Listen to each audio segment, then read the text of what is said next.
Welcome to Panther and Cage. Welcome back. Where we believe there's no such thing as a dumb question. I'm your host, Panther. Welcome to Panther and Cage 19. This is going to be predominantly about Black Wall Street. So, to give you an introduction to those who don't understand or don't know what Panther and Cage is about, Panther and Cage is a blogcast where we take the time to elaborately speak on a variety of topics from an Afrocentric point of view, unique Afrocentric point of view, I should add. It's a weekly video logcast where we take advantage of opportunities to engage in significant and relevant progressive discussions about anything that's necessary in order to defeat the mediocre, socially accepted negative narratives that perpetuate social and cultural bigotry, especially the cultural bigotry that's occurring today. Some of the narratives that are being used to create racism or create disparative treatment amongst African Americans in this community, in the Brevard County community. We seek to examine those narratives and destroy them if necessary. So, in that opportunity, in this discussion, you, the Panther and Cage audience, you have the unique responsibility to be able to comment and the opportunity to share, like, or any of the content that we put on the Panther and Cage Facebook page, as well as asking any questions. You can bring any relevant information. It will give us a great opportunity to grow intellectually, actually. So if this is your first time joining us, I'd like to welcome you to the show, and I hope that you enjoy. All right, tonight we are going to cover quite a bit. I want to fly through some of it unless you guys want to ask any questions. It's late. It's Memorial Day. I'm sure most of you are chalking up your steak and ribs and all that good stuff. Um, so I'm hoping you're enjoying your holiday weekend and that tomorrow is going to be a safe travel day for you if you are going to be on the road. Let me get this slide up for you guys. All right. Now, last week, we talked about the Teaching Equitable Asian and American Community History Act passing in the Illinois Lower House of Representatives, and now that it's going to the state Senate for deliberations, and it having a curriculum that was reported to have been developed by the Public Broadcasting Services Asian Americans 5-hour docuseries, which aired last May, May of 2020.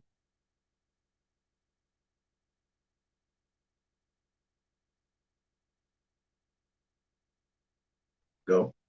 Um, we talked a little bit about Jason Whitlock. And Jason Whitlock, for everyone who doesn't know, is a well-known conservative media pundit who we saw tap dance around the truth about Dr. Martin Luther King Jr.'s philosophies regarding brotherly love. It gave us a unique opportunity, which we engaged in, to talk about the media misrepresentation of the Black leaders of the 1960s civil rights movement.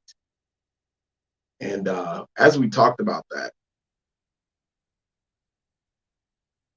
we talked a little bit about Nate Sylvester's viral TikTok video, getting him suspended because the national attention to the point that the police union in LA, accused LeBron James of inciting a riot towards police officer with his words. And those words were what you see there to my left in his tweet, "You're next," hashtag accountability. We talked about this, that video gaining Nate Sylvester national attention and also inciting or inspiring the police union to ask or request for an investigation into James' tweet.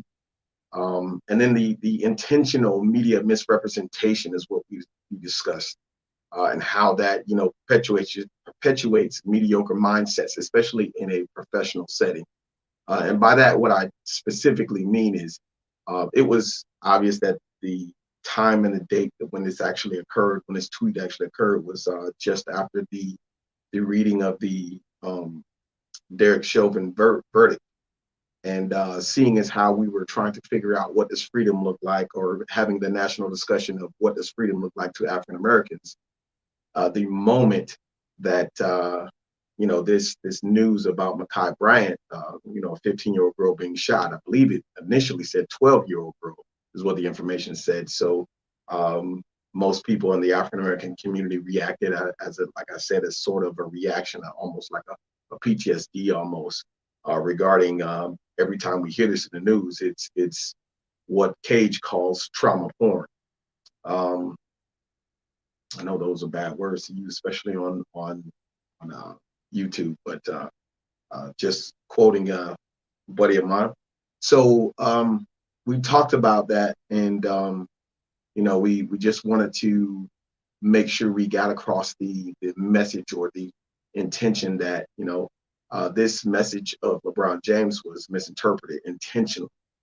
To think that accountability means, inciting violence against police officers.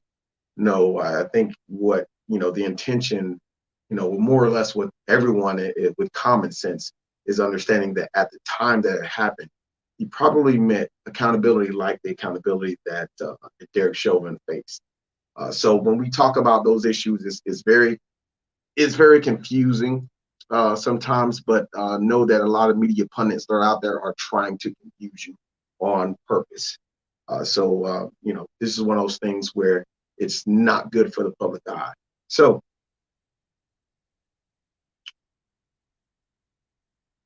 along the lines, talking about the intentional media misrepresentation, we touched on the government-initiated program called COINTELPRO. COINTELPRO was a series of covert and illegal projects that were conducted by the United States Federal Bureau of Investigations. And they were aimed at surveilling, infiltrating, discrediting, and disrupting the domestic American political organizations associated to Black nationalism. This was because the FBI was headed up by J. Edgar. I would implore you to look into J. Edgar. There are movies. You can go ahead and grab the fictional movies, go ahead and grab the documentaries.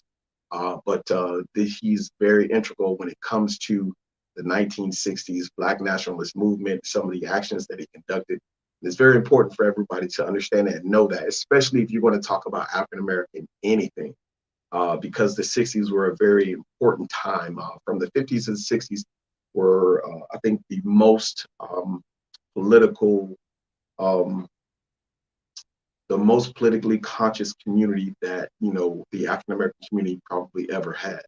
And I'm going on record as saying that. If you want to know why I say that, then you can go ahead and ask a question, especially on a freestyle, and I'll explain that to you in depth. That may be a long 2-hour discussion between 2 or 3 people. I'm more than welcome to have that. It'd be a little easier than the current rate of explaining and actually exploring this systemic racism on a weekly basis. Because we discussed the COINTELPRO, we had to touch on some of the alleged details of Malcolm X's security the day of his assassination. That was a brief overview of his profile, is really what we did when it came to this. And we'll be addressing this in greater detail in the future. But tonight, we're just going to start getting into some of the things that are important, as in the last week we have not gotten a chance to discuss. And one of those things that we did not get a chance to discuss was the emancipation of Florida. Now, we talk about I'm going to get this up for you so you guys can follow along, because this is going to be quick. I'm going to get through it.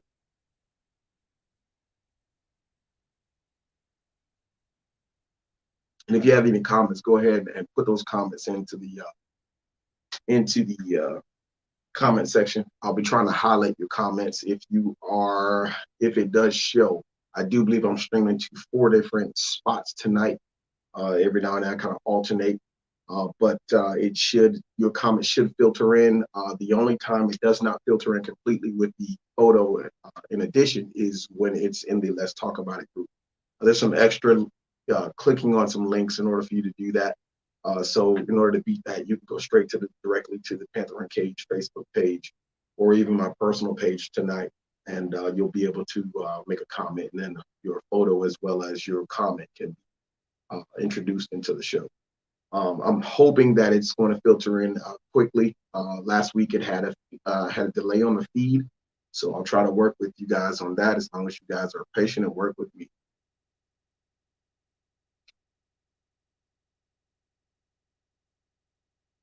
Okay. The Emancipation Proclamation was a presidential proclamation and an executive order that was issued by the United States President Abraham Lincoln on September the 22nd, 1862, during the Civil War. Now, I believe that's the actual date that he signed it. I'm pretty sure of that because that was the actual day that I signed my enlistment papers going into the United States Army. So those are significant dates that just happened to come up, and I remember. Um, the President Abraham Lincoln issued the Emancipation Proclamation on January 1st, 1863. As the nation approached its third year in a bloody civil war, the proclamation declared that all persons held as slaves within the rebellious states, those were the Confederate states of America, they were henceforth shall be free. Um, Now, some history around this is General Gordon Granger uh, read the General Order number 4 in Galveston on June the 19th, 1865. Now, everyone knows this, or most people know this as the date which is referred to as Juneteenth. Um, now, there's an article that I recently read that's dealing with the Florida historical. I do believe it was the Tallahassee Democrat, though, stated that in that article, it stated that even slavery did not end in the United States after this was even read. It was a mere acknowledgement that in accordance to Abraham Lincoln's executive order, which was effective on January 1st, 1863, the slaves being held in those states yet in the rebellion on that date would be considered free, no longer slaves at that date. That's actually accurate.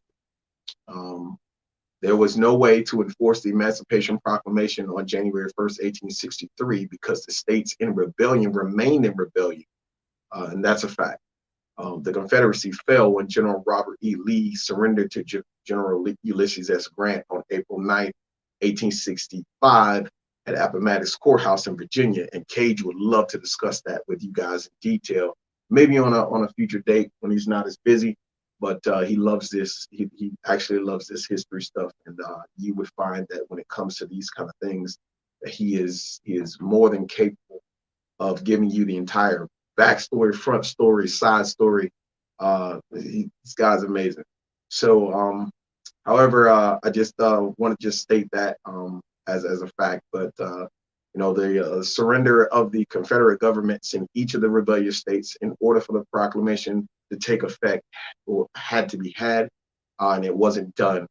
The article stated that it's similar history in every state, and that was every state of the illegitimate Confederate States of America, if the date of emancipation was to be recognized. So, and the reason why they even brought that up was because there's a Senate Bill 490, which is called Juneteenth Day, and it's designating Juneteenth Day as a legal holiday. And it's supposed to be enacted soon. I believe it said it was, if I read it right on the website, it was going to be effective as July this year.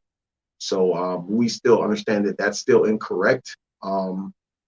As a true history of our state, state Florida shows that, May the 20th, this past May the 20th, 10 days ago, that was the official Emancipation Day for Florida. All right. Now, Tallahassee fell to Union troops on May 20th, 1865. Thus, formerly enslaved people in Florida were emancipated on May the 20th. A full month before Granger arrived in Galveston. So, Florida's Black communities have celebrated May 20th as the Emancipation Day in Florida. And those celebrations have been documented for years in actuality. That history shouldn't be erased. And that creating a sort of pseudo fake history and absorbing the tradition of another region is kind of doing Florida a disservice, and that's actually intellectually disingenuous. But it's just, I'm not going to make a big stink of it, but I will say that it is important for us to keep track of that kind of information, and if you notice that every time we talk about most issues, that usually coming from my side of the screen.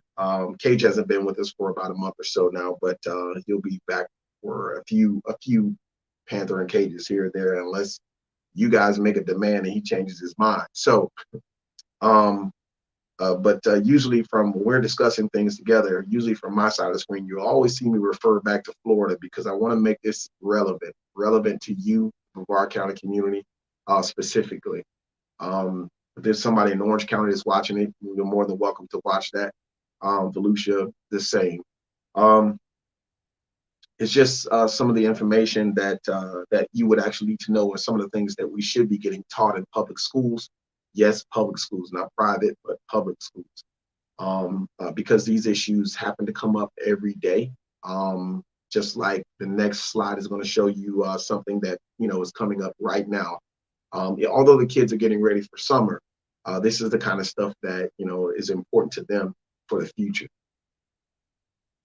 I don't see any comments, so I'm going to move right along. And this one is a very important one. And I actually discovered this about a year and a half ago, 2 years ago. I think I discovered this 2 years ago. So I'm going to get ready so you guys can get a load of this. One of the earliest Memorial Day ceremonies was held by freed African Americans.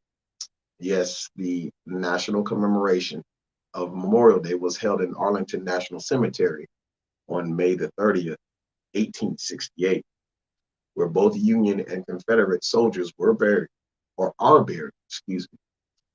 They were faced with the task of burying and honoring 600,000 to 800,000 Union and Confederate soldiers who had died. Decorating their graves began earlier versions of what is called Memorial Day. Back at that time, it was called Decoration Day. Now, Decoration Day was organized by a group of Black people freed from enslavement less than a month after the Confederacy surrendered in 1865. In 1996, David Blight, a professor of the American history at Yale University, was researching a book on Civil War, and he had one of those once in a career eureka moments. The curator of Harvard's Houghton Library asked if he wanted to look through 2 boxes of unsorted material from Union veterans. There was a file that was labeled First Decoration Day. Remembers Blight, still amazed at his good fortune. And inside on a piece of cardboard was a narrative handwritten by an old veteran, plus a date that was referencing an article in the New York Tribune. That narrative told the essence of the story that he ended up telling in his book. And it was this march on the racetrack in 1865. The racetrack in question was the one that you see here to my left on the image. It was the Washington Race Course and the Jockey Club in Charleston, South Carolina. Now, when Charleston fell and the Confederate troops evacuated the badly damaged city, those freed from enslavement remained. One of the first things that those emancipated men and women did was to give the fallen Union prisoners a proper burial. They exhumed the mass grave and they reinterred the bodies in a new cemetery, and a tall whitewashed fence, no pun intended, inscribed with the words "Martyrs of the Race Course" was erected. And then on May 1st, 1865, something even more extraordinary happened. According to 2 reports that Blight found in the New York Tribune and the Charleston Courier, a crowd of 10,000 people, mostly freed slaves, with some white missionaries, staged a parade around the racetrack.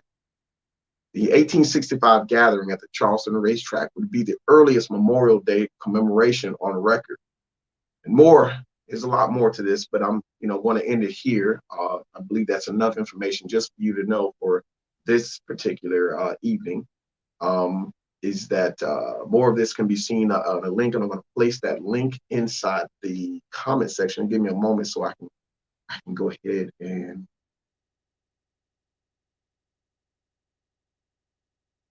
go ahead and give to link this up. Let me see if I go ahead and put this correctly labeled. It's important. That's done correctly. Sorry, I didn't prepare for that earlier. I wasn't really prepared to give you guys that link. But for the purposes of time, because I know it is late, I'm just going to give you that link and let you go and check it out. You should have probably watched the History Channel was already broadcasting a special on the Black Wall Street tonight. So I know that that was there. And in several other places, I do believe PBS had something going on. But there are a couple of places that are streaming and talking about the Black Wall Street. So it's probably all over the TV. You probably heard this all before, and that's fine if you didn't. This is just made to readdress a lot of issues. And the reason why we specifically are putting this here on this show is because we're going to have the discussion about generational wealth and the generational wealth gap. And this is going to be an example for one of those very important indicators to actually measuring and telling the history of our country. So the link is being posted right now. You go ahead and take a look at it and click on that link when you get a chance. When the stream is over, or if you want to come back to it another day, the information is there waiting on you. So that way you can take a look at that and get a load of, okay, that worked right.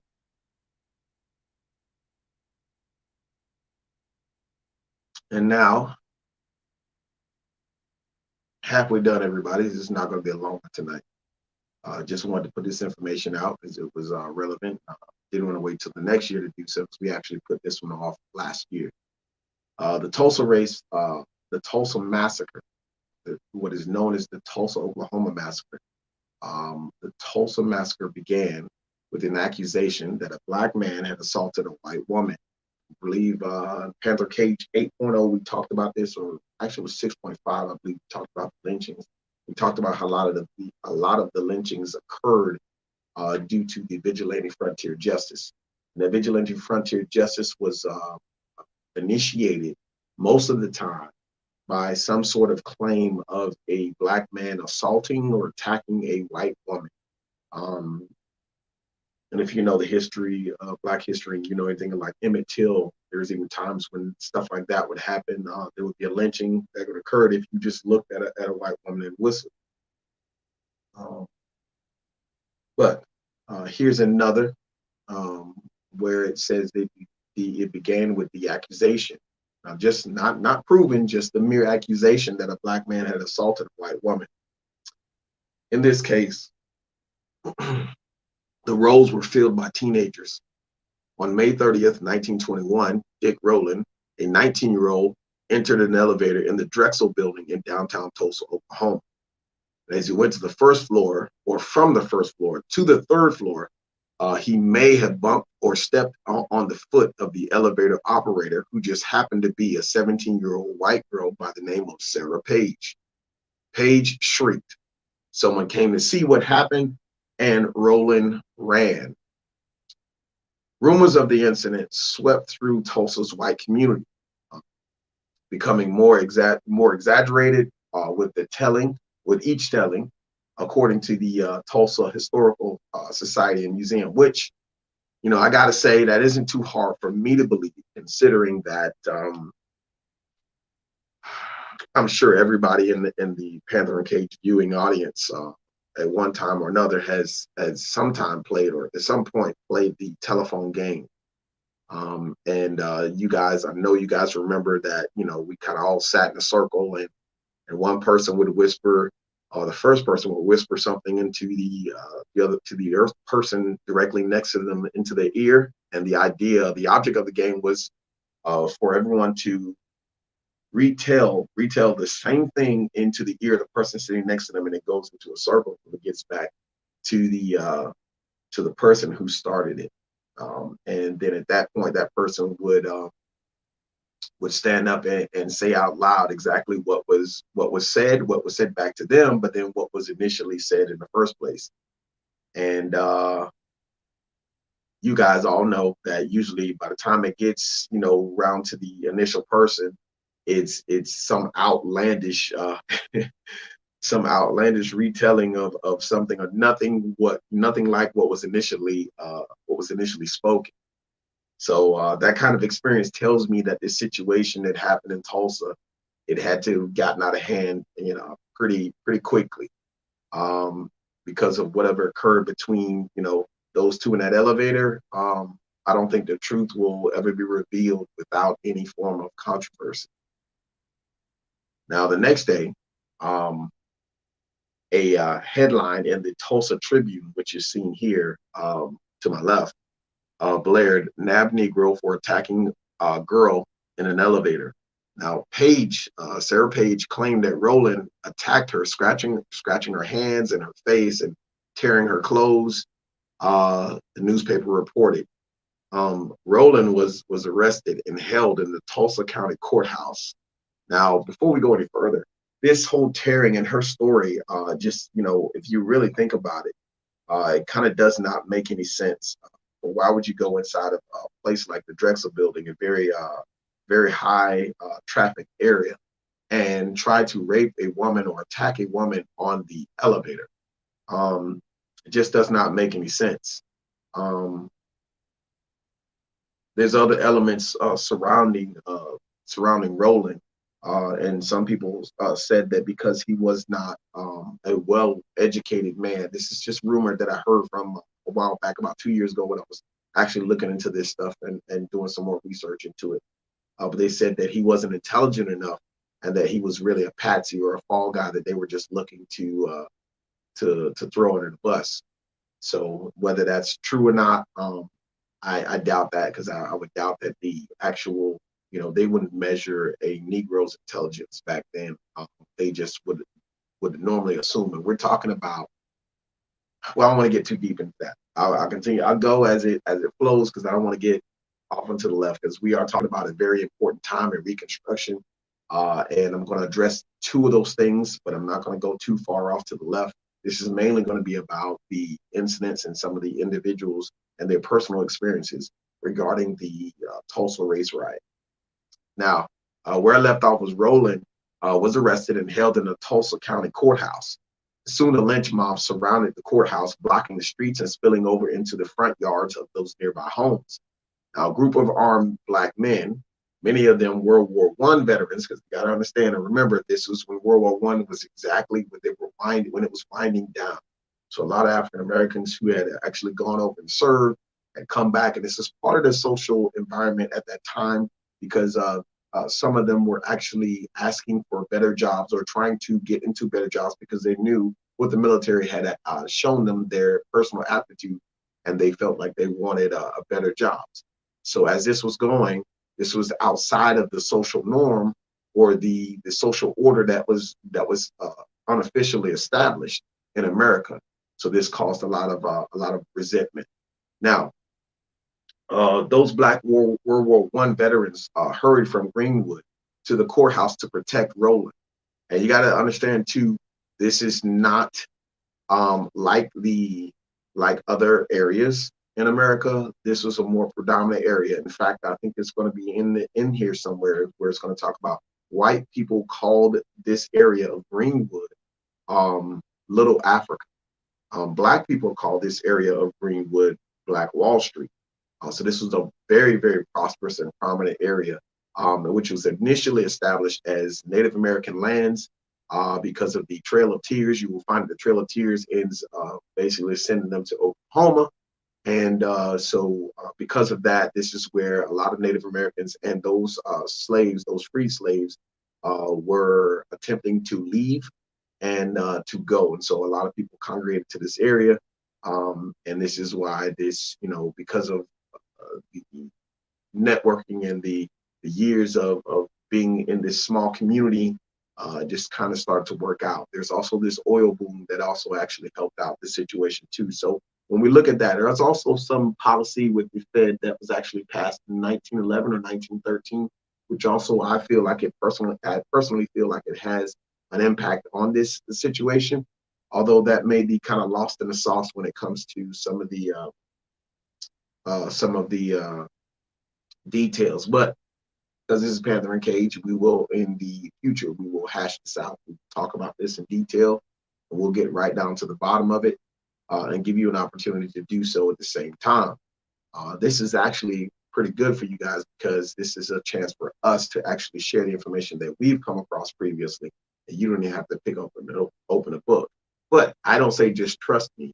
I say go out and research it. This is why I'm putting the links in the comments so that you guys can see where this information comes from, and then you give your own self a chance to personally, intellectually grow, so that when we're discussing these issues, we don't get that rough, that rough rub that we normally come across when we're sitting around the table and there are a couple beers and someone says something racist and not know that it's racist.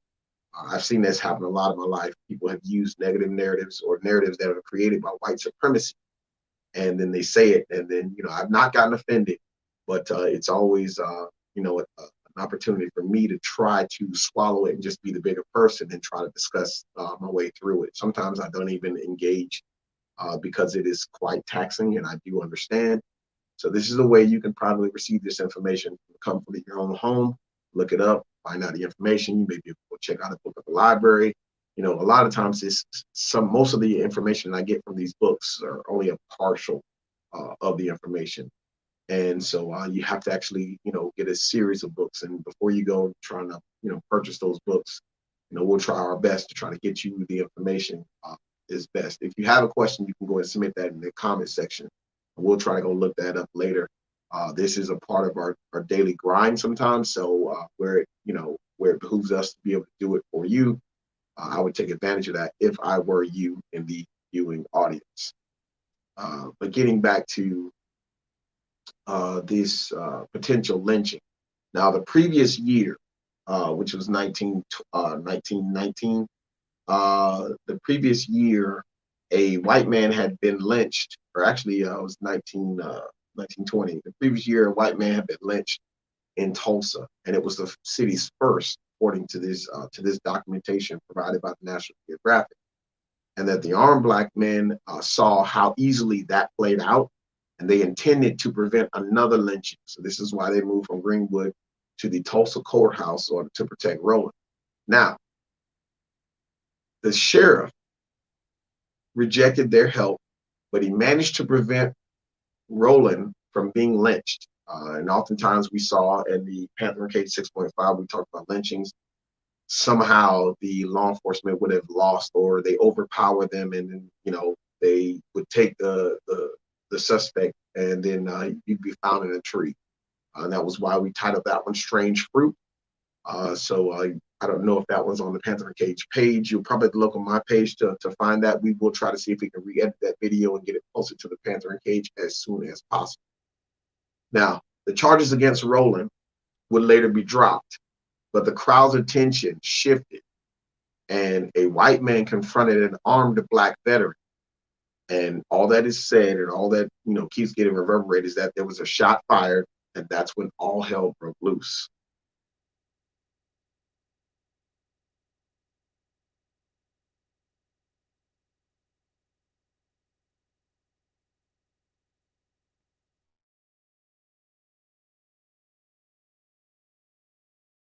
"100 years ago Monday, a white mob descended on a black neighborhood of Tulsa, Oklahoma, killing many people and burning homes and businesses.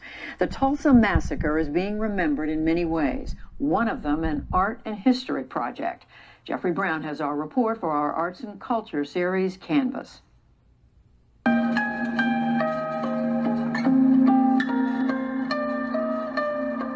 A black man and white woman enter an elevator. This is a dance created by choreographer Ari Christopher in Tulsa, Oklahoma in 2021. But 100 years ago here, just such an encounter, a black man accused by a white woman of assaulting her in an elevator, a charge never tried or proven, led to one of the worst acts of racial violence in the nation's history. An out-of-control white mob killing up to 300 black people and destroying an area called Greenwood, a neighborhood so vibrant it was dubbed Black Wall Street. Part of the commemoration, the Greenwood Art Project, co-led by Houston-based artist Rick Lowe. As I talked to the neighborhood folks, they all had such powerful stories that they were referencing about this history, and many of them through direct family relations. And that's what this project is all about. It's about taking those stories and contextualizing them in a way that people see the art in it. Some of the results can be seen around Tulsa already. Installations of photos from the past, and one by contemporary Tulsa artist Crystal Campbell. Vibrant murals representing pillars of the historic community. A collage by Jimmy Friday in the Black Wall Street Liquid Lounge. A van being filled with art is taking visitors around the neighborhood. Right now we're on historic Greenwood. This was more of the business district that had more of the doctors, the lawyers. Those riding along will see the work of professional artists, but also that of community members who are getting a chance to have their voices heard. I come from a long line of survivors and a long line of people that make a way out of no way. That's what my grandmother used to say. Therese Anderson Aduni's film Rebuilding Black Wall Street was created from her father's old home movies and photographs. It's partly an homage to a man who loved his community, a businessman who captured it with his cameras. I remember as a child opening up a closet door and all these cameras are falling out because every time a new one would come on the market, he'd get it. Him and my mom's biggest back and forth was about him spending money on equipment. It's also a tribute to resilience and survival. Therese's father was of the generation that helped rebuild the neighborhood after the destruction. At that time, it was about survival. It was about living the American dream as quietly as you can and not drawing attention to yourself so that it wouldn't be taken away. In fact, what happened in Tulsa in 1921 was hidden away for many years after.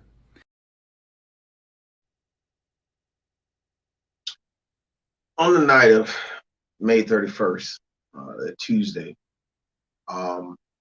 hundreds of white people, many of them were deputized by city officials, marched on Greenwood. They were merciless. Some white men broke into the home of the elderly black couple. The old man, 80 years old, was paralyzed and sat in a chair, said an account published 10 days earlier in the Chicago newspaper. They told him to march, and he told them that he was crippled, but he'd go if someone would take him. And they told his wife to go, but she didn't want to leave him. So he told his wife to go ahead anyway. And as she left, one of the dogs shot the old man. Then they fired the house. And by fired the house, I assume that they meant that they burned it to the ground. Now, George Monroe testified at the Tulsa Riot Commission 8 days later that he was 5 years old then. That he recalled hiding with his older sisters and a brother under their parents' bed. And when he saw 4 men with torches in their hands, and these torches were burning, when my mother saw them coming, she says, "You get up under the bed, you'll go get up under the bed." And all 4 of us got under the bed. I was the last one, and my sister grabbed me and pulled me under there. Monroe watched the men ransack the room and set the curtains on fire. Now, while I was under the bed, he said, one of the guys coming past the bed stepped on my finger, and I was about to scream. My sister put her hand over my mouth so that I could not be heard. And that's kind of a crazy account. For something that you remember at 5 years old. My son sometimes says to me he doesn't remember some of the things that, at 5. So we can tell that this is, again, trauma. Something that he obviously had to bother him, and he can still remember, at 80 some odd years old, and testifying before the Tulsa Race Commission. That was a commission that was put together to investigate the findings or the accusations regarding the Tulsa Race Massacre. So you'll find a lot of times they say race riot, but there's a difference between riot and massacre, and we'll talk about that in a few minutes. But the mob's brutality was evident throughout Greenwood. I was downstairs with a friend when they killed that good old colored man that was blind. A massacre survivor told the commission. So this is a different account. So I'm going to be reading several accounts of what actually happened. These are eyewitness statements, not what we suspect or speculated, but more or less their actual account. So he had amputated legs. His body was attached at the hips to a small wooden platform with wheels. One leg stub was longer than the other, and he hung slightly over the edge of the platform, dragging along the street. He scooted his body around by shoving and pushing with his hands covered with baseball catcher mitts. So obviously, you're talking about a disabled person that's in a walker and trying to move around.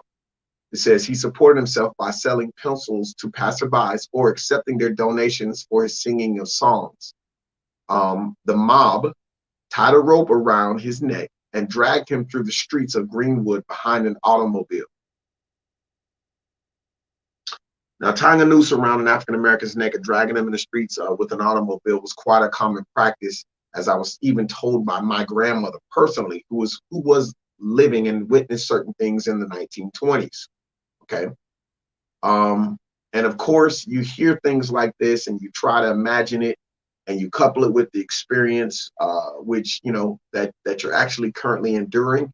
It never really captures the reality of something like that when it's just told by your grandparents. You tend to kind of think it's just one of those stories that they're telling you about, to get you to sit in one place long enough so they can rest. But this is one reason why grandparents are often taken for granted. But my personal reality about it, that this was not a tall tale like old Paul Bunyan tall tales. It happened on June 7, 1998, when the lynching of James Byrd occurred. All right, so here's what I'm going to do. Put it up there.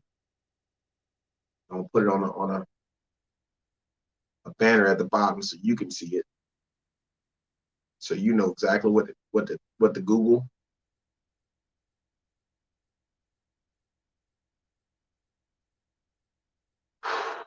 Okay. Now we're talking about the lynching of James Byrd, right? Now, James Byrd Jr. was an African-American man who was lynched by 3 white supremacists in Jasper, Texas.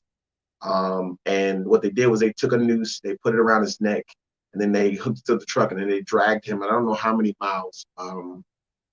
Try not to remember that kind of stuff, but I did remember it a long time ago. But I try not to remember it now, because as you learn more and more, it does weigh down and have an effect on you. It is very negative.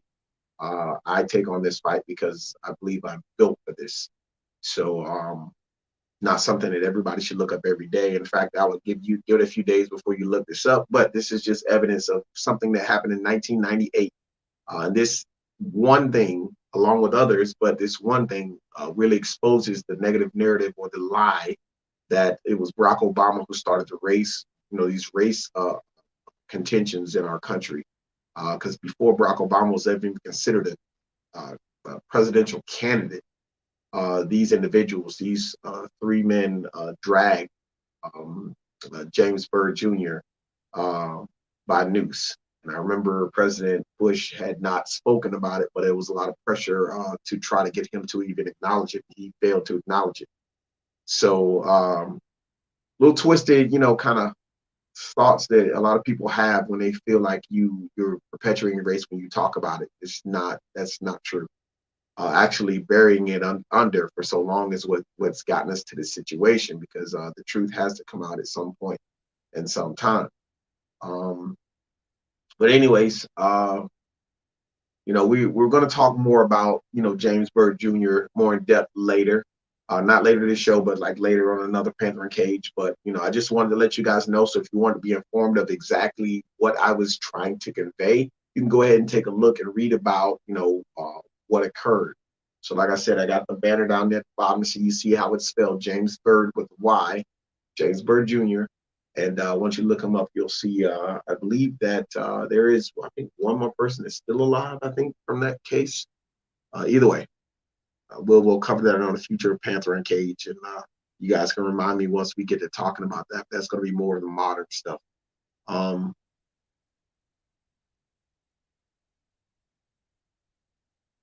Okay, kind of a delay there. So we're going to be talking about now A.C. Jackson, right? And I did have a photo of him, but then I lost it. So I'll try to see if I can get that for you guys if it's necessary, but I doubt it. You guys can go and Google it. Actually, there it is for you guys to go check it out. We're talking about A.C. Jackson now. A.C. Jackson was a man who had been called the most able Negro surgeon in America at that time, and that was by one of the founders of the Mayo Clinic. A.C. Jackson, attempted to head off the mob. So he tried to head them off ahead of time. And when a group of white rioters gathered on his front lawn, he came out of the house with his hands up saying, "Here I am, boys. Don't shoot." They shot the distinguished doctor anyway, and Jackson bled to death. That's kind of crazy there. So, all right, there's a delay from here to there. So, one of the other things that we have to talk about eventually is the fact that what segregation had done. And as far as education, there were those who did actually go and to obtain these professional degrees, and they still were treated, like I said, wealth does not exclude you from being racially discriminated against. I don't know why people think that. I know that they're getting this stuff from Fox News, because Fox News will tell you that because LeBron James has money, that he's not oppressed. And I know that some of these individuals in the Let's Talk About It group was heard saying that nonsense.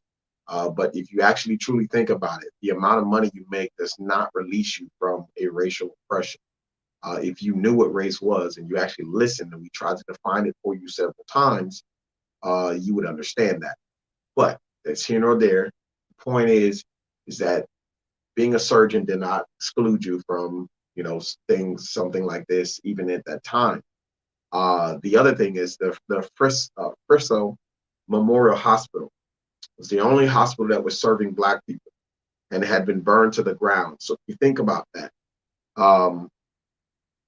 white hospitals did not accept African Americans. And this is the situation that it was here in Brevard County, because Parish Medical, or Jesh Parish at that time, did not accept Negroes. The first African American hospital in Brevard was actually located in Sanford, and I do believe it's called the Fernand Lawton. Can't remember it right now, but it's located in Sanford. There's another one that's called the Plant Hospital, but I believe that was the second. But it is now called Florida House. So if you Google the Florida House and you look into that, you'll see that was the first Black hospital in Brevard. And segregation was even to the point that you weren't even allowed to go into the hospital. So in a situation where the hospitals burned down because of a race riot, you would probably have to relocate to a further distance. And you also understand, or whatever, you actually start looking into the migration. If you want to call it migration of African Americans, you will see in this country there's a lot of stuff that's just not being told. I think that's what's going to open up something if you actually do the genuine research. But I just want to express that a hospital had been burned down.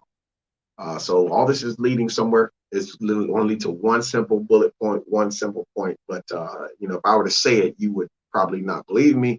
So we're going to give you the receipts.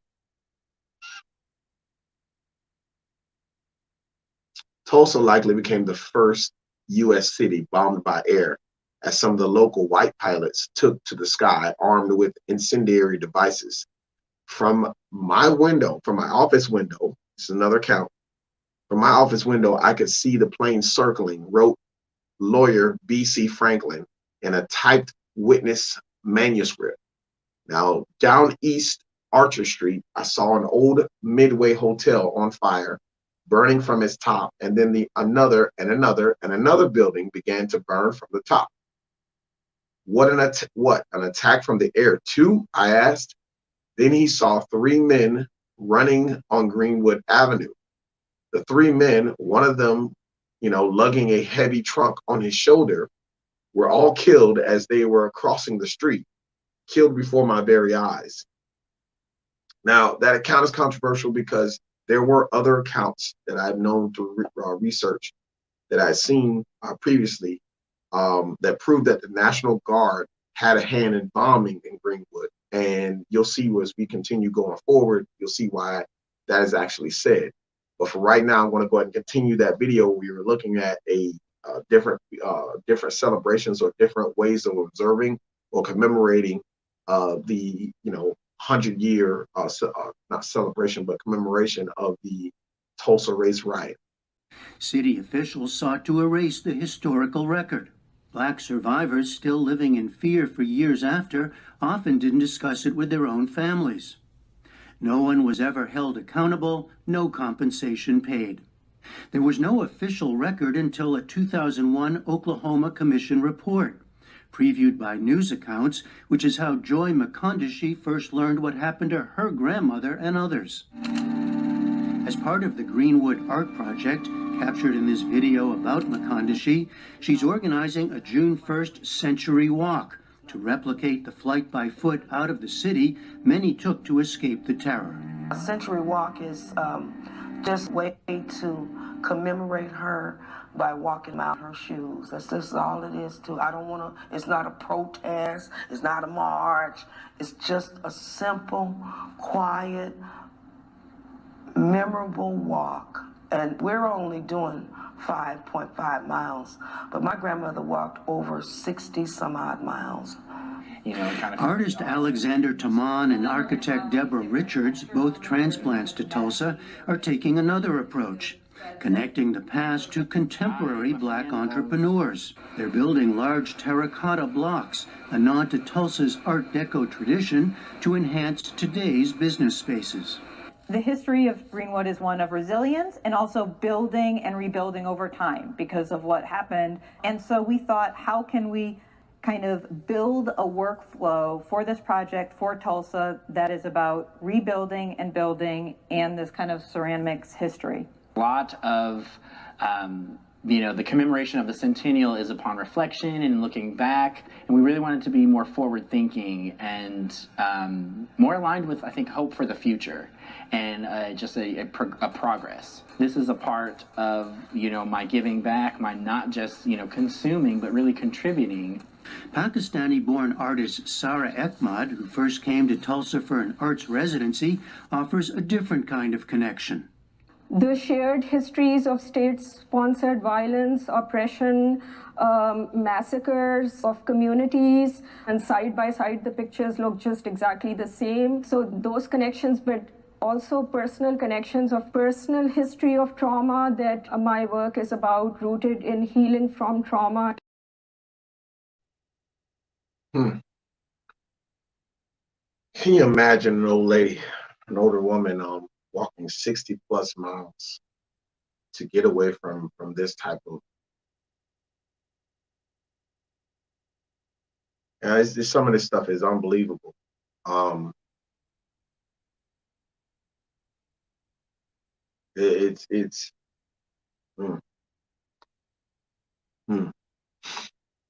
But as the night closed on the horrors of May 31st, some Black people huddled, praying the worst of the violence was over, but the worst was yet to come. All right. Tuesday night, May 31st, was a riot. This is an account of someone else, right? This is a witness, I believe, talked to Mary Parrish, who was apparently on the Tulsa Race Commission.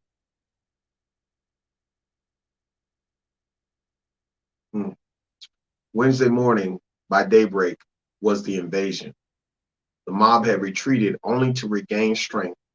As many as 10,000 white people amassed on the outskirts of Greenwood. A machine gun was mounted to the top of the grain elevator, and exactly at 5:08 in the morning, a piercing whistle sliced through the morning silence. The white riders set fires house by house, block by block, as they moved through Greenwood. They burned a dozen churches, 5 hotels, 31 restaurants, 4 drugstores, 8 doctors' offices, and more than 24 grocery stores and the Black Public Library. More than 1,000 homes were torched, and the fires becoming so hot that nearby trees and outbuildings also burst into flames. The mob prevented city firefighters from quenching the fires. Millions of dollars of Black wealth vanished that day. Gurley, one of the community's founders, lost as much as $157,783,000, according to the Tulsa Race Commission report. Today, that value of his destroyed assets, compounded annually at 6% interest, would have grown to $53.5 million, a potential fortune lost. Now, the governor, here's where we come back to that controversial point about the National Guard.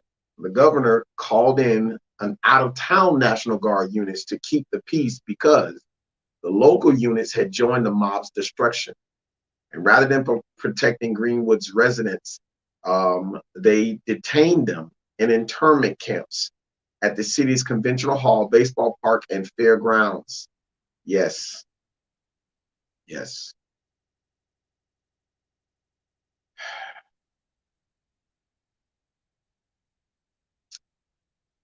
The Tulsa Regional Chamber joined with others in the immediate aftermath of the massacre to impose martial law and coordinate the detention of massacre victims in internment camps, only releasing them to work if sponsored by white employees, or excuse me, white employers, okay?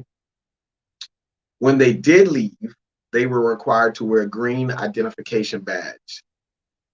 Green identification badges. Now, as I said before, World War I occurred. Some of the tactics that they saw being used over there, they decided that they were going to use them at home, and this is why I believe this was actually occurring. You will hear this often other times where Union troops have actually placed freed slaves in internment camps. So this is an action that, you know, is kind of old. It's been done before, but you won't know about it if you're being educated by especially our Florida public school system. But I'm not knocking them. I do know that they are making some strides to expand the curriculum so that it does reflect accuracy of history. So, but it's just one of those things where, if you really think about this, when we have this discussion about reparations and we talk about just the individuals of Tulsa talking about reparations, and people in the comment section, or, you know, having this opinion that no, they don't deserve it. You know, Black people always have the handout. Yes, these are the comments that we heard and saw last year about this very same subject matter. You have to think about this. Now, I'll give you the numbers because I do believe it's about 10,000 people were left homeless. There were people who were pitching tents, some that had learned how to make a teepee from the Native Americans. And then I'm not really talking about Native American history, and I'm talking about Tulsa. It is Native American history also, but we're not going into that in depth, in detail, because the Native American history is so in depth and so complex that I want to be accurate about it, and I don't want to leave anything out. So we're going to revisit this and talk about this. One of the individuals that will be known for the Tulsa is with a connection to Native Americans. There are two actually ones that I actually want to cover, and that's Bass Reeves. He is the individual, the Lone Ranger, who, yes, the Lone Ranger was Black. They whitewashed him and gave you that, the Ohio Silver, black masked or man in a white suit version for TV. So the original and the real Lone Ranger was Black. His name was Bass Reeves. Look him up. He had, if you notice, the Lone Ranger had a sidekick called Tonto, I believe, and he was Native American. Now, if you actually know that Bass Reeves spoke several different languages, very intelligent man, spoke several different languages because he had learned this from some of the Native American tribes which he had interacted with and learned, so he could speak different languages, and this made him a more effective and better bounty hunter. Another individual that has a connection with the Native American tribe and the African Americans is John Horse. If you look up John Horse, there's a whole hidden history that we will be covering soon one day. But that, you know, you want to get your mind blown, go ahead and look up John Horse. And some of that information is very conflicting, but you have evidence about it, especially if you live here in Florida. You should know who John Horse is. And then this deals with Mexicans, Mexico, their history. So it deals with a lot of Mexican ties. And it's very important for you to understand and know who John Horse is. Now, getting back to this area of Oklahoma, and we're talking about these internment camps. This was actually used in something that was called the Devil's Punch Bowl. We will talk about that. We definitely are going to talk about that in the future. But there's a lot of history, a lot of information that's connected here. You're going to see Oklahoma be mentioned several times because it's like a crossroads. Like I said, you know, whites called it Little Africa, and it was referred to as Black Wall Street because of how prominent the business was in this area. I hope to be able to get you the information. I will be able to read it, but I just hope I remember it as we continue to move forward. Now, yeah, we got that off the screen, so we can move forward. All right, had a little delay. Sorry about that. While they were detained, mobs looted their homes. So while they're in internment camps, the mobs looted their homes, stole furs, pianos, music players, furniture, clothing, and disposed of the victims' bodies. This is what's important. Now, survivors recounted seeing bodies of Black people dumped into mass graves, thrown on trucks, or tossed into the Arkansas River. And there are almost 300 plus people that are still missing to this day. So when you, like I said, again, when you hear this discussion about reparations, you should be silent because you don't even know your history. I don't mean to talk down to you. I'm not trying to talk down to you. I'm just giving you a word of advice so that you don't really flubble all over yourself and embarrass yourself, because a lot of times we talk about reparations and there are still people in the ground in Oklahoma. I specifically mentioned that, you know, at a live at some point or whatever, and it went over somebody's head. So here we are a year later. I don't know if you still watch. You probably don't. I know Mark Drown, a lot of these other guys or whatever, you know, went to blocking me because they couldn't stand this truth, these receipts I give them on a daily basis, on a weekly basis.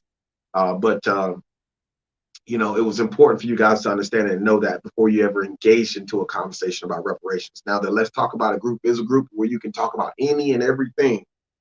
But apparently, if you bring the receipts, you get shunned. So it's all good.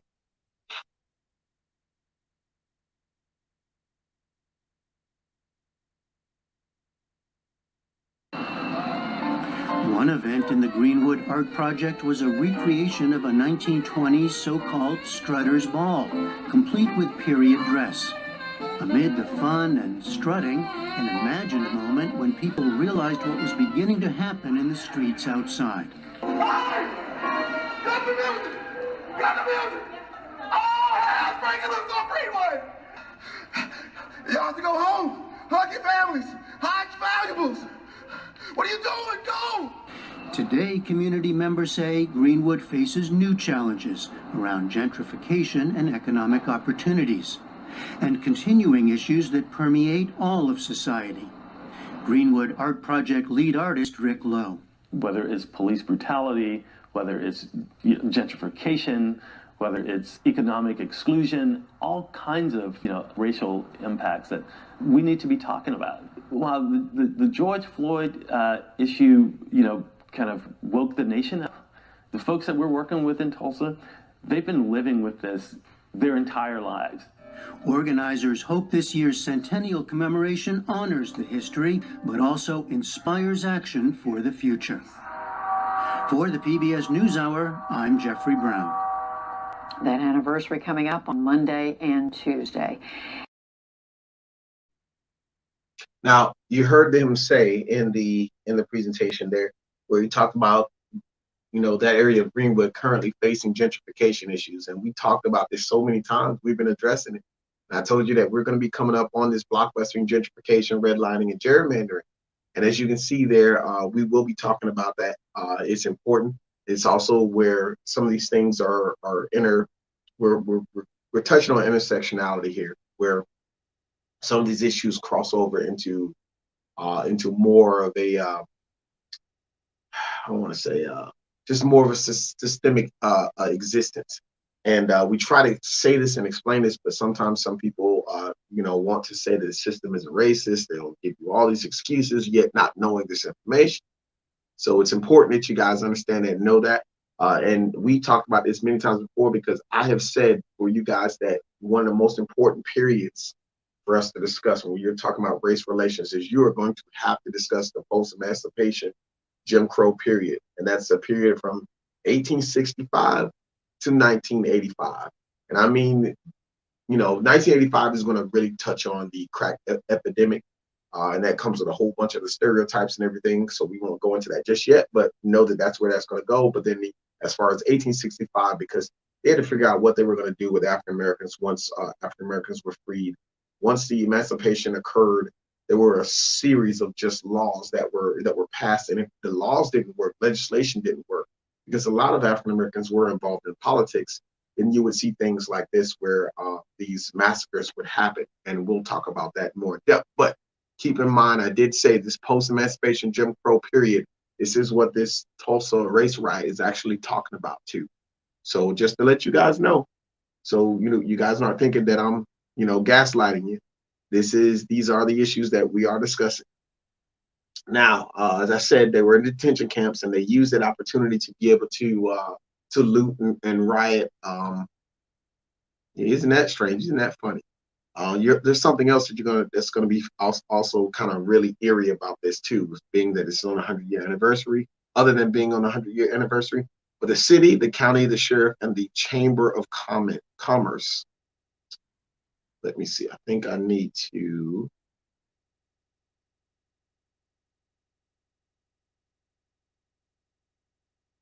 Yeah.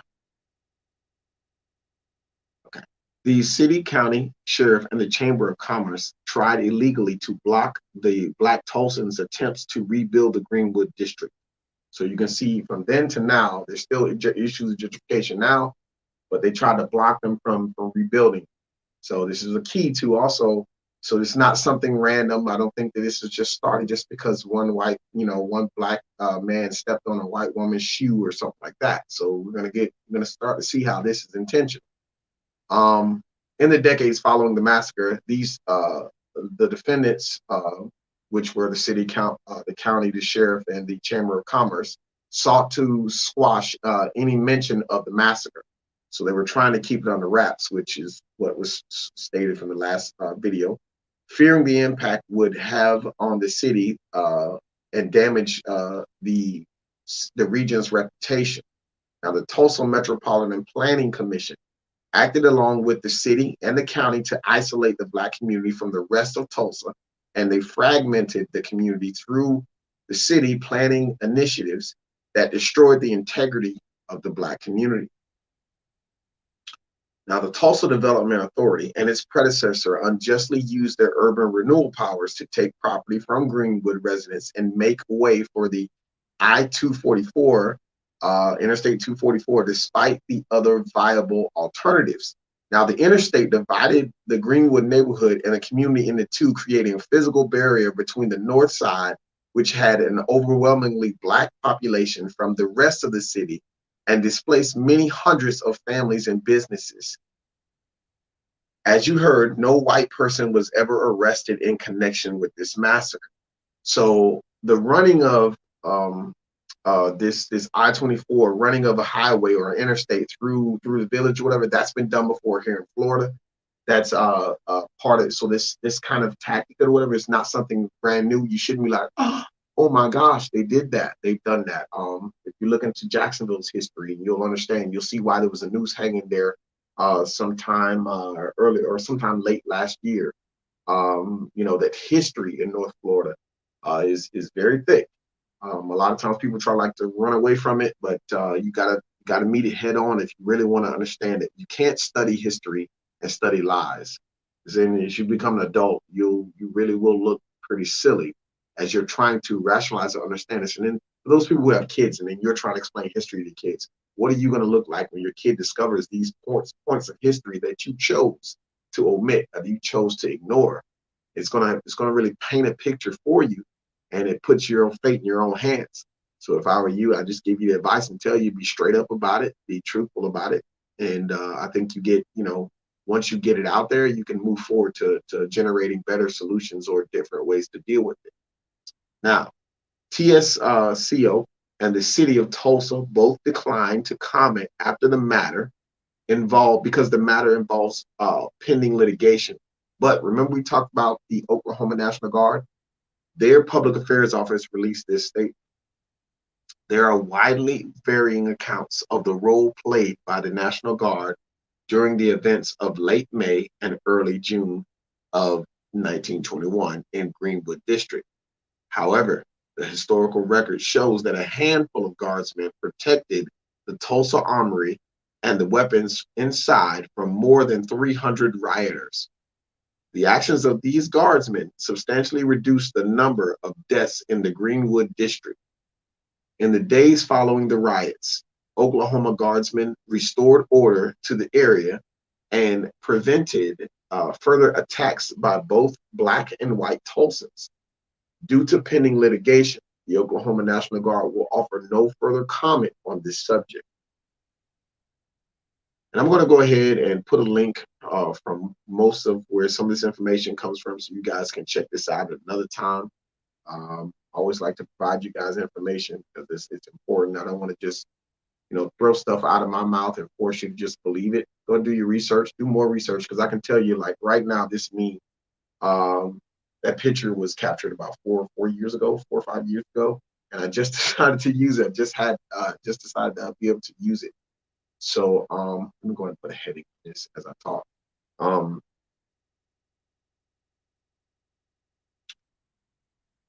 Now I'm just going to place the link there. You guys should know about that. Let's see if I can get this correct. Tulsa, Oklahoma Massacre. Let's go put it there. See. This meme was kind of old. So as there's more information or more research done, there was an update on the businesses. And so this information is still coming out. And I noticed that, and I started looking to it, and that's when I found out that there are people still in the ground. I was kind of amazed by that. So I even talked to a buddy of mine about what techniques do they have to be able to identify abnormalities, in the ground. So with that being said, I'm going to try to see if we can move forward, because we are almost finished.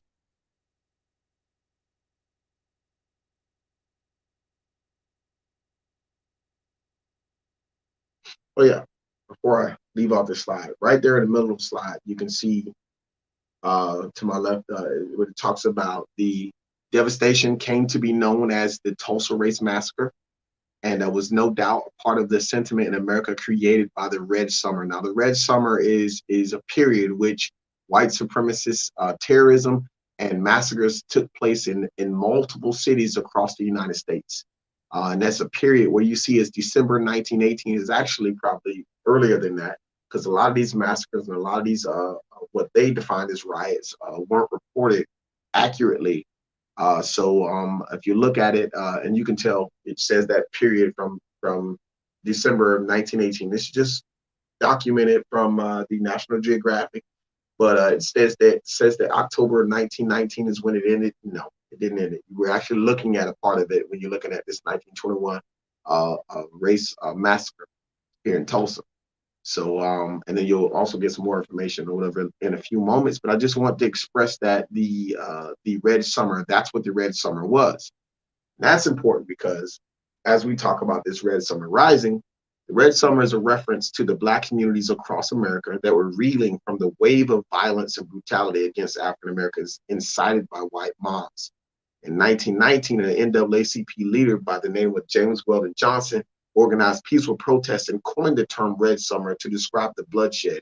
It was during these summer months that the violent assaults began spiraling in major cities like Philadelphia, Washington, New York, and Chicago, places where African Americans were migrating in large numbers for the opportunities that apparently didn't exist in the South. Cities were still wrestling with the third wave of so-called Spanish flu. Here's where this gets so similar. the cities were wrestling with the third wave of what they called the Spanish flu pandemic that emerged in 1918. And race relations were already exacerbated. Now, whites were blaming migrants for the spread of the illness. Sound familiar? Remember that we're talking about a time period when Birth of a Nation, the film by Woodrow Wilson, who supported racist and segregationist policies in the federal government. You know, that film was out, and we talked about him saying that Woodrow Wilson said something like it being lightning in a bottle or something like that. We talked about that in Panther and Cage 6.5, I believe. I know it was 6.0 and 6.5. We were talking about that. We actually talked about that to move over to the Jim Crow era, and we discussed Jim Crow and T.D. Rice's Jim Crow. This is, you got to remember, this is when that actually happened, when they did, you know, create this movie. This movie was designed to show the white supremacists KKK as the savior, and they were there to save white America from the Negro who was just the Negro brute who was freely, or that was actually not freely, but who was recently freed from slavery. Sorry, but I butchered that up. I was trying to move forward.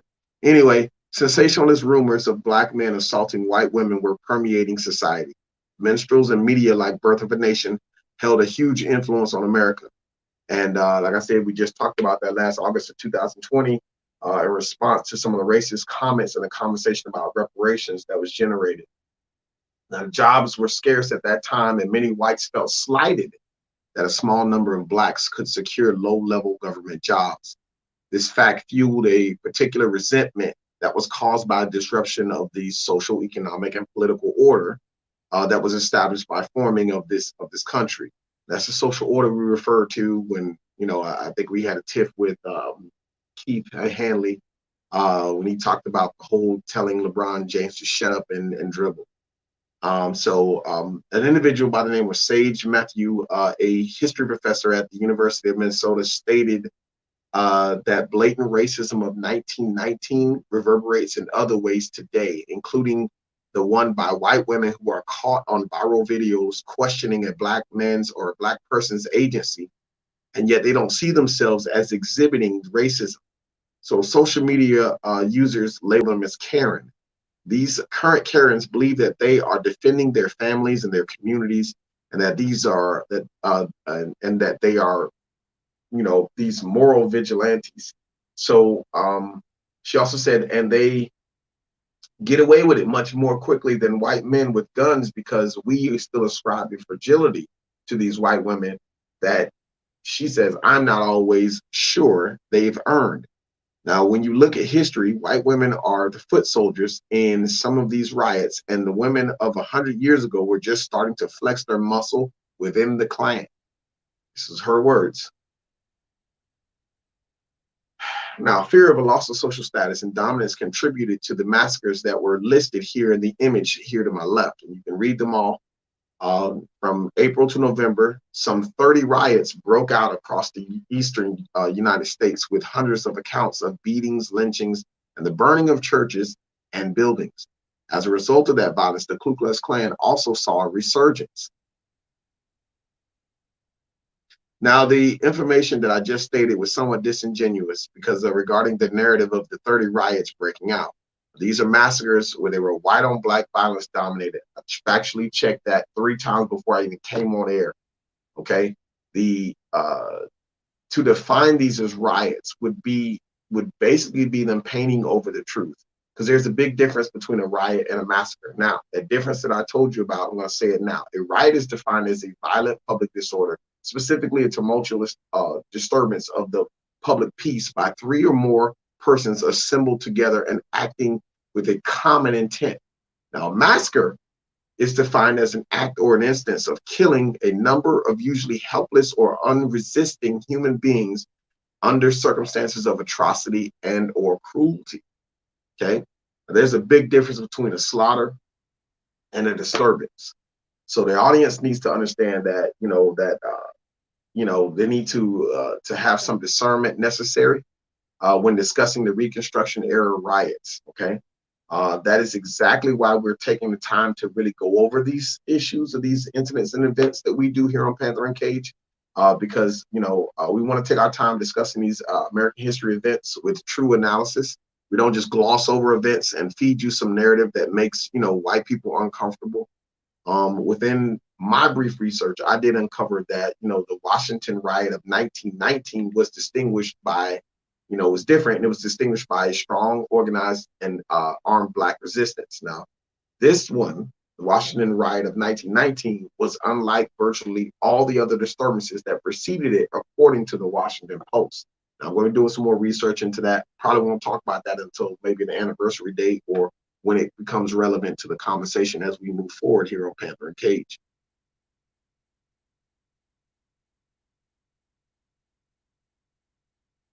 Now, in respectful regard to the Tulsa Race Massacre, the result held an immeasurable impact. Now, detrimental mental, physical health effects on the survivors, generations were lost. When the white mob burned down 1,115 homes, 600 businesses, and other property like the 21 churches, post office, libraries, and a hospital, the savings of a lifetime were reduced to ashes. Insurance companies refused to pay the claims, citing riot clauses in their policies. That's some garbage.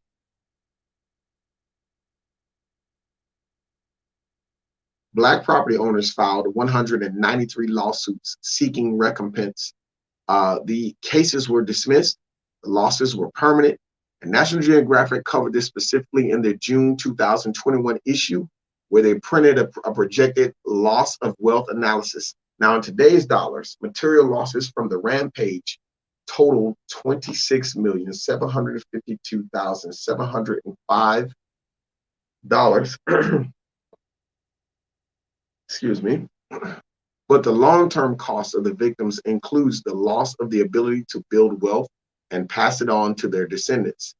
Now, by that specific measure, $610,743,750 of accumulated wealth was absolutely, unequivocally erased. And that's a major issue in connection with the conversation about reparations that we've been having. Cage and I attempted to have that with members of Let's Talk About It group a year ago, and we talked about specifically generational wealth, okay? So when we talk about this generational wealth gap,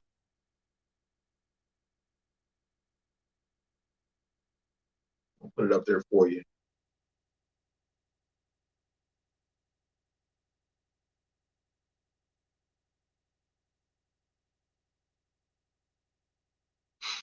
When we talk about reparations, we talk about this generational wealth gap. So when they erased that wealth, there was no way for them to hand down things. So there were kids that had their clothing and stuff burned. You'll see more of these accounts, but like they couldn't hand this down to generations. So I equate that to, and I gotta say this, I'm equating that to, if I were to go to your grandparents' house, burn them out, and tell them to start over, like the whole narrative that Candace Owens uses and says, my grandfather says you just have to work hard. Well, let me burn you out and make you work hard again, and then think about it. You think your grandfather's labor is going to last in today's market? The value of the American dollar was a lot more back then than it is now. So they're going to be working 3 times as hard, and it's not going to work. And think about this when you see your grandparents, bending over a walker, or needing your help into the house, or needing help with their grocery bags or whatnot. You think they can afford to work the labor that's because most of the easier jobs are being taken up by AI. Technology is being absorbed and being pushed far too fast, and far too much, far too frequently. So there are issues that are coming up. And if you think that you could wipe your grandparents out of that, think about that. Wipe them out, and where would you be? And these are just common sense questions that you would have to answer. And these are something you can ask right now. You're probably drinking, having fun. You're probably, I don't know, maybe watching the NBA. I would be doing that if I were you. And watch this on another day when you're bored or something, on the way to work or something like that. But think about that. Take away your grandparents' wealth or whatnot, and then tell me, where would you be?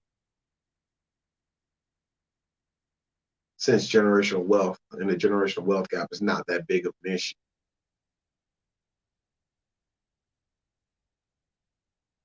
The generational wealth gap is a critical issue in regard to the impact that systemic racism has had on African Americans. Now, we'll tell you that facts reveal that over 600 million was lost due to the Tulsa Race Massacre alone. But that still doesn't tell you about the accumulated losses from massacres like the Elaine Massacre, or the Rosewood Massacre, or the Durham, North Carolina Massacre. So it is time for us to really have an honest, intellectual discussion about the impacts of the vigilante frontier justice in terms of monetary compensation. All right. I don't think that it's fair for anybody, period, to turn their nose up at the reparations for African Americans conversation and proclaim that America is a racist country. And that's not my personal assessment, but that is a reflection of the continued support of failed policy after failed policy since the emancipation of African American slavery. If you're looking at this image over to my left, it's explaining it all to you. Every group, Japanese, the Jewish, it says Indian and Eskimo, Japanese and Canadians, Ottawans of Michigan. You go down the list, everybody's received reparations for some form of some kind of treatment that was done to them, except for the African Americans.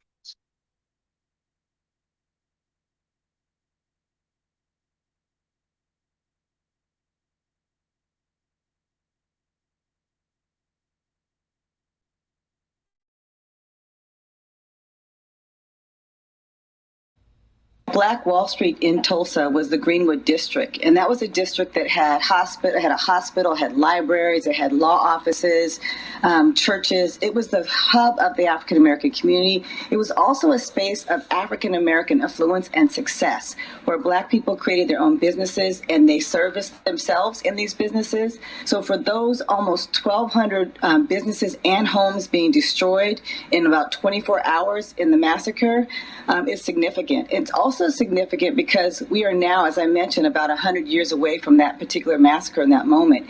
And we are still seeing the economic disparities in our country that have stemmed from slavery.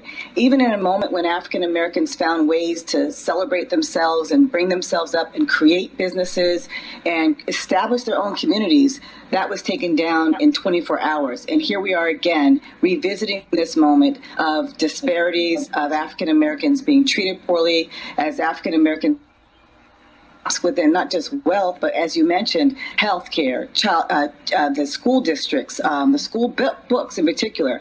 The Jim Crow South dictated the ways in which African Americans were living after slavery. And that had limitations on them from where they could eat, what buildings they could enter, what doors they would enter, what water faucets they could drink, what ride in trains. All of that was part of the Jim Crow South, which was not until about 1968. And here we are, almost 50 years later, and we're still struggling. We're still trying to find ways. And that's why I think you're seeing the level of frustration among the African American community today.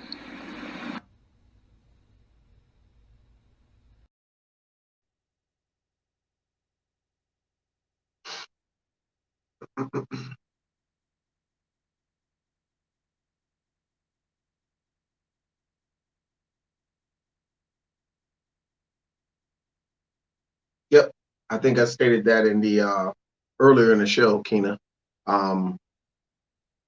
It was supposed to be like the first time that the U.S. had actually, a U.S. city had actually had been bombed. And I did remember someone mentioning, it was a video where they were talking about they were dropping dynamite is what they were dropping. And I did not get a chance to confirm that. I could not find that. It's been a week and I was looking for that and I could not find that. But I also found a lot of interesting other things, some stuff on white supremacy that was very interesting, very, very interesting. And we're looking more into it. But yeah, I do believe they were bombing dynamite. It was like the first time that a U.S. city had been bombed. Now, because of the National Guard saying that, there's a lot of varying accounts and they're still having their, pending litigation going on, that I'm sure that's going to come out and be cited as an actual fact soon. But this is one of those things where we're having discussions on things that are still evolving. There's a lot of things we got to catch up on. Most recently, I was talking with Cage about the Elijah McClain case and how it's been evolving. The federal government has stepped in and is now moving on some of the things that we had, 2 or 3 shows about. So there's a lot of things that are currently happening. We're hoping to get our hands on that. But I'm interested, I'm going to be looking forward to seeing if that is going to be an established fact. That, there was the first U.S. city that had actually been bombed on, by our own people at that.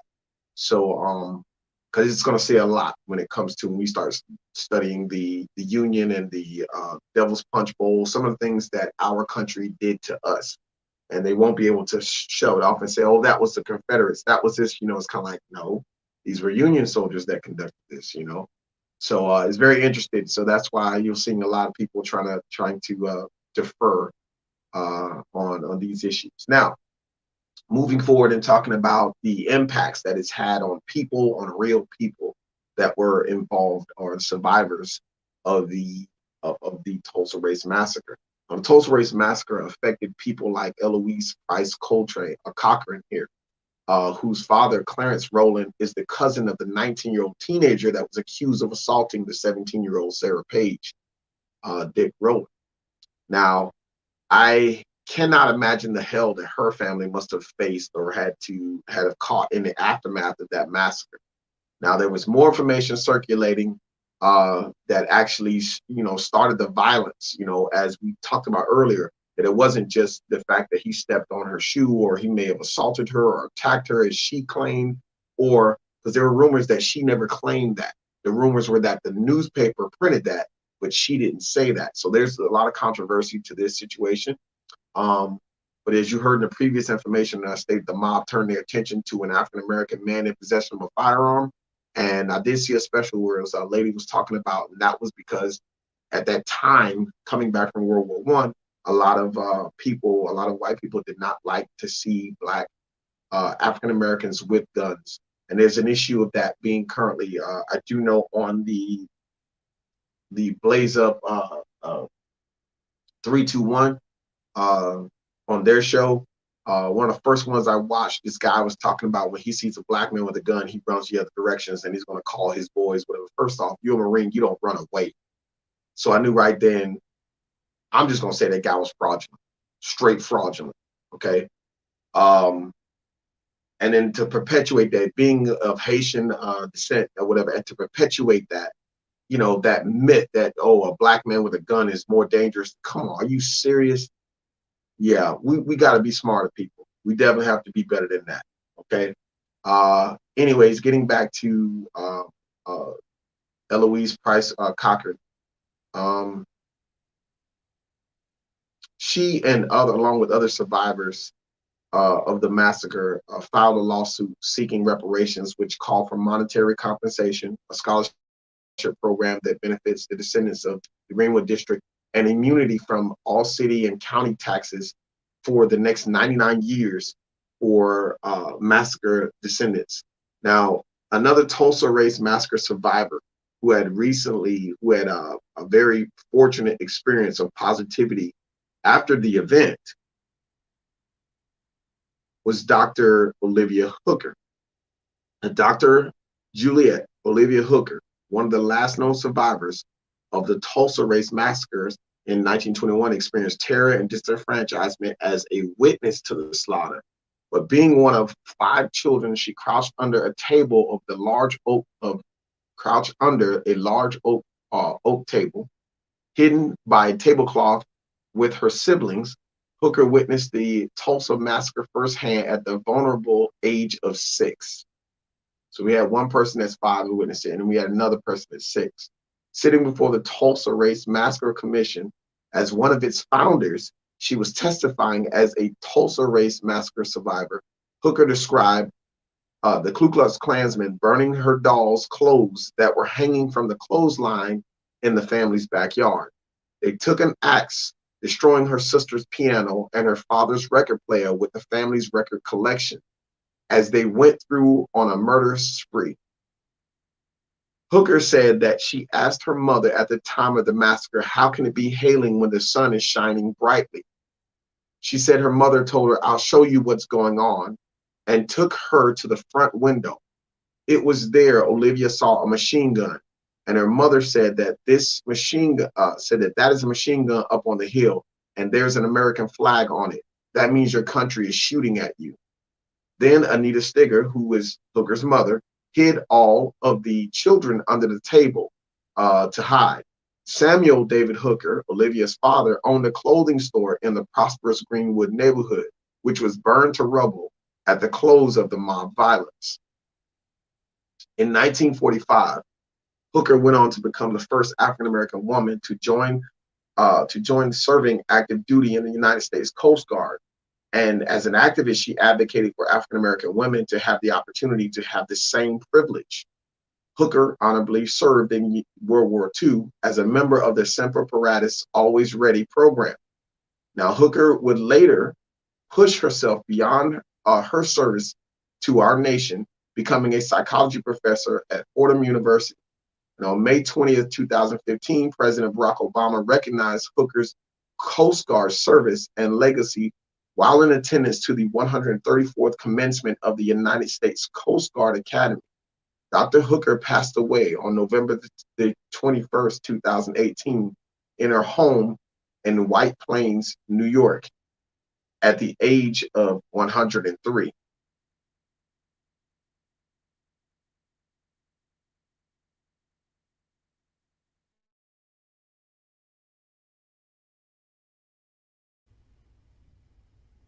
This week, we highlight another life well lived. In the years before the American Civil Rights Movement of the 1950s and 60s, African-American pioneers were laying the groundwork for a revolution. Dr. Olivia Hooker was one of them. In 1945, Olivia became the first African-American woman ever to serve active duty in the United States Coast Guard.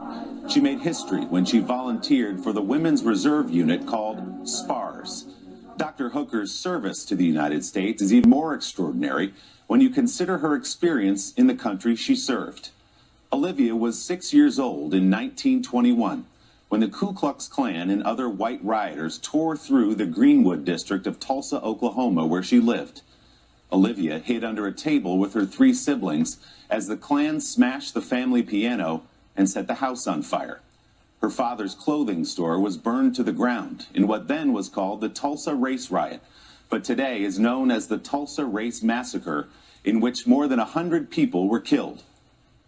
After her World War II service, Dr. Hooker used the GI Bill to get a master's and a PhD.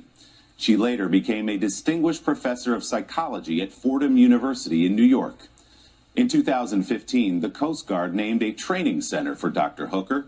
That same year, President Barack Obama paid tribute to her during a commencement address at the Academy. And Olivia could have given in to bitterness.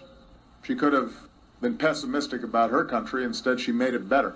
Dr. Olivia Hooker, a brave American trailblazer, died last week in White Plains, New York. She was 103 years old.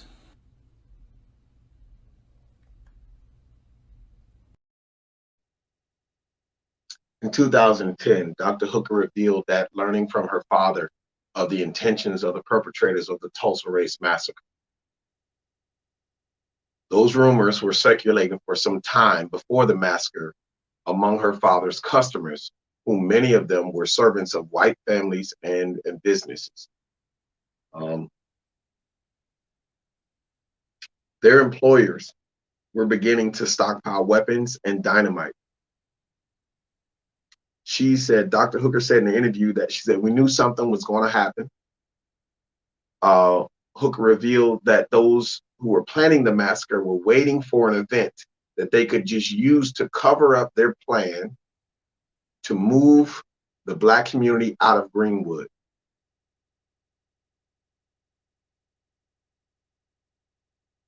That event came on Memorial Day weekend when Dick Rowland was arrested for the unsubstantiated claim of attacking Sarah Page.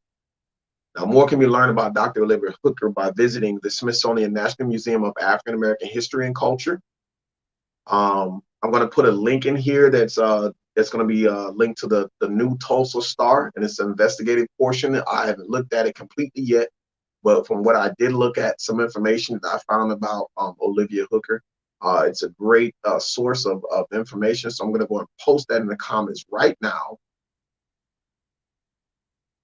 Give you guys an opportunity to go check that out when you have time. This is, something that I feel like you guys can be able to go back, look at it, and be able to tell them, say, hey, okay, so I found out this information. This is what I heard. This is what's the other things that I've known or come across before, and then use that to bounce that back, shoot it back at me, and so we can probably get have a more in-depth discussion about some of the details that you found interesting. But you can if you can't physically visit. So I know there's some people who are out there who can go to that to the National Museum of African American History and Culture. I would like to visit it one day. If you can't physically visit it, I would tell you the easiest way is go to these social media platforms. That's what they're made for. And go to their Facebook page, and I'm 100% sure that you can find some information that's associated with Dr. Hooker. There was a ton of information that was out there, but I only sampled just a few to make the point that I was going to make. Getting away from Dr. Hooker, but still regarding Dr. Hooker and other individuals of how this actually impacted the real people that were involved in this situation. There are people like Staley Webb, A.F. Bryant, Henry Wilson, Barney Cleaver, Caroline Lois, Sam Mackey, P.J. Etheridge, J.D. Mann, Will Robertson, A.L. Ferguson, James Johnson, A.W. Brown, Hope Watson, W.A. Baker. These are all individuals who had lost a considerable amount of wealth when dealing with this Tulsa Race Massacre. And so this just didn't touch a few people. I tried to show you the best, and I tried to show you like a normalizer, maybe, just someone who just, probably got the worst. And I felt like the cousin of Dick Rowland, or the descendant of Dick Rowland, may have gotten it the worst. So when we look at this situation, whatever, these are the actual issues that we're talking about. These are the people we're talking about. These are the things that are important when we're discussing generational wealth, systemic racism, redlining, gentrification. We're talking about creation of the ghettos. We start talking about this gerrymandering and the misrepresentation that's going on. All these issues are linked. And I said before, we're coming on the bounds of intersectionality where a lot of this stuff is like crossing over. But these are issues that need to be discussed. And we don't need to sit with a 5-minute conversation on CNN. You're not going to solve it with CNN. You're not going to solve it with Fox. These people are not willing to break these down and do these. They'll only do a special every now and then, maybe once a year. I don't know. I don't even think Soledad O'Brien works for CNN anymore, but I knew we could probably expect that from her. But since she's been gone, we don't get much.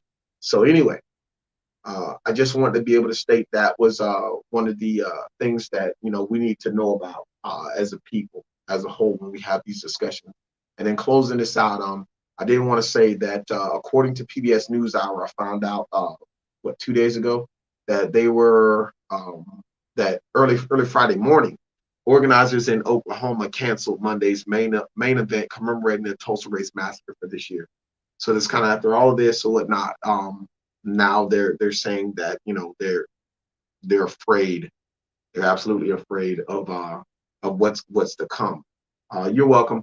You are absolutely welcome. I learned a lot more, and there's still a lot more that I'm still picking up too by doing this also. So I'm glad to walk this path for you and make it a little bit easier for you.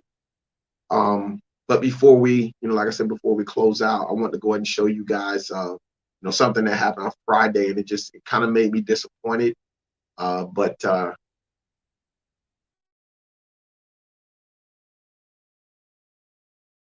organizers in Oklahoma have canceled Monday's main event commemorating the Tulsa Race Massacre of 1921.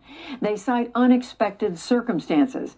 U.S. Homeland Security officials had issued general guidance about possible attacks at such events. The massacre involved a white mob killing some 300 people, most of them black.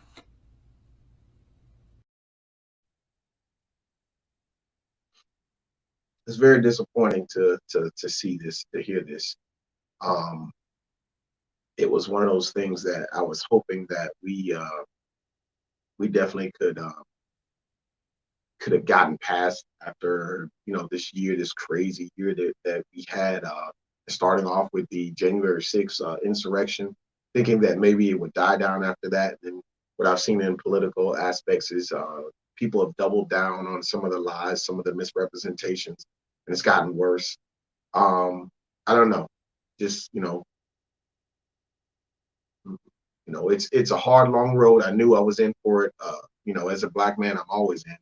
I have to deal with this. There's no choice. I can't walk away from this. So, as a African American male, I just wanted to be able to say that it's getting ridiculous. Some of the conversations that are being had, some of the things that are being said, and in issues where you can't even commemorate an event like this. You have to worry about an attack.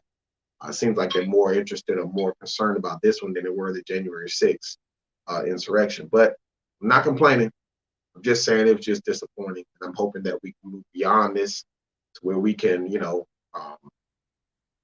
move freely about the country. I mean, it's we talk about what does freedom look like for a Black American.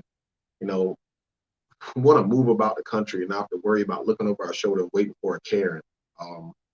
You know, so this is just some of the silly issues that we deal with, unnecessary.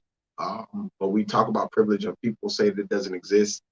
And then honestly, they're not looking deeper into these issues that we are coming across every day in our day-to-day lives.